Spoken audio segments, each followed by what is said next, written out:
Alright, you guys, welcome to part 2 of episode 5 here on Charlie's Universe. This is the Joy of Gay Sex series that I'm continuing. And I just got done reading about kinky sex, so if you want to go back and look at that topic, just look for part 1, episode 5. So the next topic I want to talk about is rejection in the gay world. And I'm sure a lot of gay guys see this on a daily basis. I mean, hell, it happens to me all the time. I mean, it happens to everybody in the gay community, even in the straight community. It happens. Getting rejected is no fun, um, and people always have different reasons for why they've got rejected. Either it's their skin color, they're too feminine, they're too masculine, they're just not perfect enough. Just there's always something. People use it as their preference, but yeah, there's always a reason behind that. But should you really be afraid of rejection? Let's see what the fabulous book of The Joy of Gay Sex has to say about rejection in the gay world. Alright.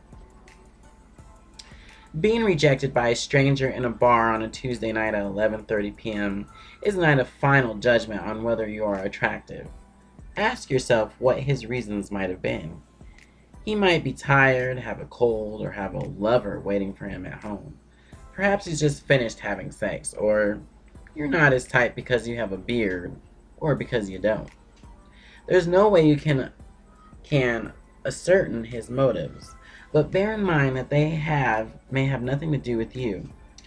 Try to remember all those who have said yes to you over the years, as well as your achievements, both personal and professional. How should you handle hurt feelings when someone turns you down? Since no one gets to use rejection, there's likely to be monetary shock. 3 responses should be avoided. 1. Immediately finding fault with the man who rejected you. Quote, he's not so great. Or, quote, I'm sure that tan is out of a bottle. Revenge or spite only serves to keep you obsessed with the rejection best forgotten. Number 2, going around rejecting others. Having been shot down, you decide to put a few notches on your own gun. After letting someone squirm until he works up the courage to ask you home, you have the perfectly hollow pleasure of rejecting him. But the worst response is 3, depression. You indulge in self-pity. You decide that your personality is dull, your looks repellent, your life meaningless. You have 5 more drinks and then stagger home, feeling old, ugly, and hopeless. If rejection is so wounding, you should ask yourself what past experiences you may be unconsciously reliving. Rejection by a parent, a childhood friend, or first lover. One occasionally finds men who are accomplished at setting up rejection by picking out the coldest man in the bar, the one most likely to turn someone down. Such self-defeating behavior needs to be faced squarely and dealt with in therapy or self-analysis. Perhaps it's time for a change. Time to move on to a new spot, a new meeting place, and a new group of people.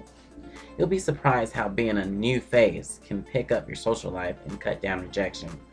On the other hand, maybe you need to make some changes in yourself. Make an honest evaluation of your behavior in social situations. Perhaps your anxiety is being expressed in a hostile or rigid attitude. If so, change this. We all have to make adjustments in ourselves from time to time. And it's just one thing that we all hate, which of course is rejection. I mean, even in the straight world, I'm sure it's no fun for a girl to like a guy and the guy rejects her because her tits aren't big enough, or she's, doesn't have the perfect eye color, or just not straight enough hair or something. I mean, there's always, people have their preferences on what they think is attractive and what they think is not. So I guess basically what this is saying that is, though, even though someone that you might like rejects you, or don't go thinking that you're ugly or that you're this and that to other people, because there's got to be somebody out there who's like, oh, that person's attractive. So even though it sucks, I guess it is life. Alright, you guys. Stay tuned for or for part 3 of episode 5 here on Charlie's Universe, the last subject of the night. So, thumbs up or let me know what you guys think, and holla.